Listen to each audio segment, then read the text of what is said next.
নিজেদের জীবন বাঁচাতে আর ইরানিদের বিরুদ্ধে লড়াই করতে চায় না আমেরিকান নাবিকরা। আর এই কারণে জেরাল্ড আর ফোর্ড মার্কিন রণতরীতে নাকি নাবিকরা নিজেরাই আগুন দিয়েছেন। কি এই কথা শুনে অবাক হচ্ছেন দর্শক? ঘটনা কিন্তু এমন কিছুই। এ কারণে বিশেষ তদন্তে নেমেছেন আমেরিকান নৌবাহিনী। আর তাই মার্কিন সামরিক বাহিনীর গর্ব, জেরাল্ড আর ফোর্ডে থাকা নাবিকরাই ইচ্ছাকৃতভাবে মার্কিন বিমানবাহী রণতরীটিতে আগুন দিয়েছিল কিনা তা খতিয়ে দেখতে আনুষ্ঠানিক তদন্তে নেমেছে মার্কিন নৌবাহিনী। গত বৃহস্পতিবার লাগায় আগুন নেভাতে ৩০ ঘন্টারও বেশি সময় লেগেছে। ৬০০-র বেশি ক্রু সদস্যকে বিছানা হারাতে হয়েছে। প্রায় ১১ মাস টানা সমুদ্রে থাকার পর বিমানবাহী রণতরীটিকে খোঁড়াতে খোঁড়াতে গ্রিসের পথ ধরতে হয়েছে, বলছে যুক্তরাজ্য ভিত্তিক সংবাদ মাধ্যম ইন্টারন্যাশনাল বিজনেস টাইমস। দর্শক, আপনাদের জানিয়ে রাখি, ইরানের বিরুদ্ধে চলমান মহাতাণ্ডব অভিযানে সহায়তায় লোহিত সাগরে থাকা অবস্থায় জাহাজের প্রধান লন্ড্রি কক্ষে লাগা আগুনে প্রথমে ২ নাবিক আহত হওয়ার কথা জানানো হয়। পরে তৃতীয় আরেকজনকে উন্নত সেবার জন্য অন্য জায়গায় সরিয়ে নেওয়া হয়। আগুনটি সংঘাত সংশ্লিষ্ট নয় এবং নিয়ন্ত্রণ এসেছে বলে পরে জানায় মার্কিন সেন্ট্রাল কমান্ড।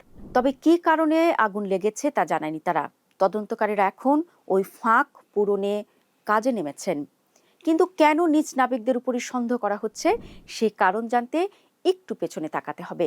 নিয়ম অনুযায়ী গত বছরের মাঝামাঝি সময় মার্কিন বাহিনীর ইউরোপিয়ান কমান্ডের অধীনে মোতায়েন হয় জেরাল্ড ফোর্ড। কিন্তু অক্টোবরে হুট করে প্রতিরক্ষামন্ত্রী পিট হেগসেথ রণতরীটিকে ক্যারিবিয়ান অঞ্চলে যেতে নির্দেশ দেন ভেনেজুয়েলার বিরুদ্ধে সাউদার্ন স্পেয়ার অভিযানে সহায়তা করতে। ওই অভিযানে ভেনেজুয়েলা নেতা নিকোলাস মাদুরিকে অপহরণের পর ফেব্রুয়ারির দ্বিতীয় সপ্তাহে ক্রুদের জানানো হয় মার্চের শুরুর দিকেই তারা বাড়ি ফিরতে পারবেন। কিন্তু এর ১২ ঘন্টার মধ্যেই নির্দেশ বদলে যায়।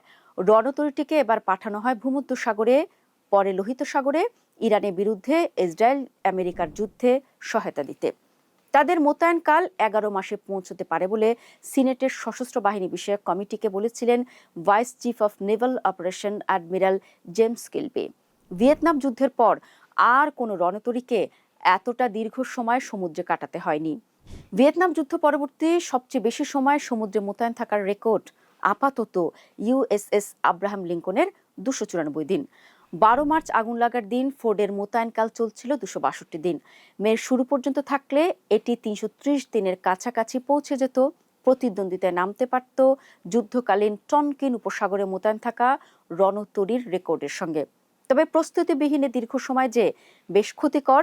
জানুয়ারিতেই সারফেস নেভি অ্যাসোসিয়েশনের বার্ষিক সিম্পোজিয়ামে সতর্ক করেছিলেন নেভাল অপারেশনের প্রধান অ্যাডমিরাল ডেরিল কডলে। তবে এসব আপত্তির ঢোপে টেকেনি।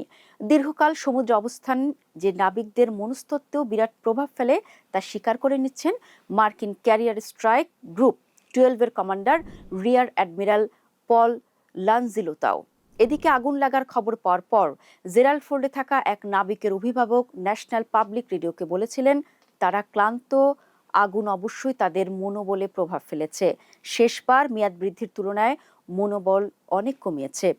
ধারণা করা হচ্ছে গত ১২ মে জেরাল্ড ফোর্ডের মূল লন্ড্রির স্থানে আগুন লাগে। মার্কিন নৌবাহিনীর সেন্ট্রাল কমান্ড সেদিনই বাহরাইনের মানামা থেকে দেওয়া এক বিবৃতিতে জানায় অগ্নিকাণ্ডে তাদের কারো অবস্থায় ঝুঁকিপূর্ণ নয়। আগুনে প্রপালশন প্ল্যান্টের কোনো ক্ষয়ক্ষতি হয়নি বলেও তারা নিশ্চিত করে। বলে জাহাজটি পুরোপুরি কার্যক্ষম রয়েছে, তবে আগুনের কারণ বলেননি তারা। তবে কার্যত আগুনের ফলে সৃষ্ট ক্ষয়ক্ষতি যে বিবৃতিতে দেওয়া তথ্যের চেয়েও বেশি তা পরে জানা যায়। মঙ্গলবার নেভি টাইমস জানায় আগুন বায়ু চলাচল ব্যবস্থার মাধ্যমে ছড়িয়ে পড়ে এবং ঘুমানোর কক্ষগুলোর এতটাই ক্ষতি করে যে ৬০০-র বেশি নাবিক মেঝে ও টেবিলে ঘুমাতে বাধ্য হন। এই ঘটনা নিয়ে তদন্তে যে অগ্নিসংযোগের বিষয়টিও থাকছে তা পরে গ্রিক সংবাদ সংস্থা কাথি মেরিনি সহ অন্যান্যরা জানায়। এর অর্থ কোনো ক্রু সদস্য ইচ্ছাকৃতভাবে আগুন লাগিয়ে জাহাজটিকে বন্দরে ভিড়তে এবং লম্বা মোতায়েনকালের ইতি টানতে বাধ্য করেছে কিনা তদন্তকারীরা এখন আরও অনেক কিছুর পাশাপাশি সেটাও খতিয়ে দেখবেন। ক্রিট বন্দরে ভেড়ার পরিকল্পনার বিষয়ে সরাসরি অবগত একাধিক সূত্র জানিয়েছে তদন্ত যে এই বিষয়টি খতিয়ে দেখা হবে তা নিশ্চিত হওয়া গেছে। এই খবরটি কিন্তু দিয়েছে গ্রিক সিটি টাইমস। তদন্তে অগ্নিসংযোগের বিষয়টি থাকছে কিনা সে বিষয়ে আনুষ্ঠানিকভাবে কিছু জানায়নি মার্কিন নৌবাহিনী। তারা কেবল বলছে কিভাবে আগুন লেগেছে তা বের করতে তদন্ত চলছে। তার মানে হতে পারে ইচ্ছাকৃত নাশকতার সম্ভাবনা যেমন আছে, তেমনি দুর্ঘটনাজনিত কারণে এটি হতে পারে সে সম্ভাবনাও প্রবল। এদিকে ইরানের সশস্ত্র বাহিনীর কেন্দ্রীয় সদর দফতর সংশ্লিষ্ট এক সূত্রের বরাত দিয়ে ইরানি রাষ্ট্রীয় সম্প্রচার মাধ্যম বলছে, ইরানের বিরুদ্ধে অভিযানে অংশগ্রহণ এড়াতে মার্কিন সেনারা ইচ্ছে করেই রণতরিটিতে আগুন দিয়েছে।